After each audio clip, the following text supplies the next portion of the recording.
এইটো এটা দুখৰ খবৰ ক'ব লাগিব। এনেকুৱা ঘটনা এই বছৰৰ কাৰণে আমাৰ এটা মৰ্মাহিত ঘটনা যে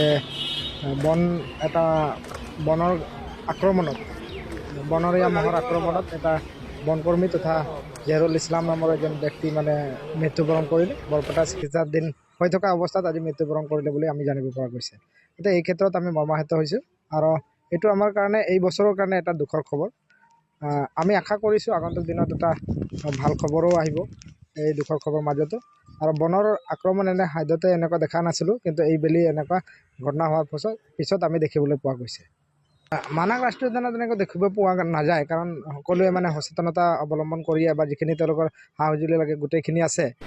তাৰ মাজত এনেকুৱা কিছুমান আক্ৰমণাত্মক হৈ পৰে, বনৰীয়া মহ হওক বা গড় হওক। কিছুমান টাইমত বনকৰ্মীসকলক বহুতো কষ্ট কৰিব লগা হয় বা যুঁজিব লগা হয়। তাৰ ফলত তেওঁলোকৰ নিজৰ জীৱন ৰক্ষা কৰিব পাৰে, কাৰণ তেওঁলোকে হাইদতে যিখিনি অস্ত্ৰ আছে সেইটো চলাব নোৱাৰে, কাৰণ তেওঁলোকে সুৰক্ষা দিয়াৰ স্বাৰ্থতে নিয়োগ কৰা হৈছে। গতিকে এই ক্ষেত্ৰত তেওঁৰ নিজৰ জীৱন প্ৰাণ গৈছে। এইটোৰ কাৰণে আমি দুখ প্ৰকাশ কৰিছোঁ। আৰু এইটো হিচাপে আমি সদৌ অসম আদিবাসী ছাত্ৰ সন্থাই হওক বা আমাৰ বাঁছবাৰী অঞ্চলৰ বা মানাহ ৰাষ্ট্ৰীয় যিখিনি আমাৰ পৰিয়াল আছে, সকলোৱে তেওঁৰ পৰিয়ালবৰ্গক সমবেদনা জ্ঞাপন কৰিছোঁ। আমি আশা কৰিছোঁ তেওঁৰ মৃত্যুবৰণে আমাক এটা সচেতনতা আনিব, আমাৰ মাজত এটা অধিক যিসকল কৰ্মী আছে তেওঁলোকৰ মনোবল বৃদ্ধি কৰিব বুলি আমি আশা কৰিব পাৰোঁ।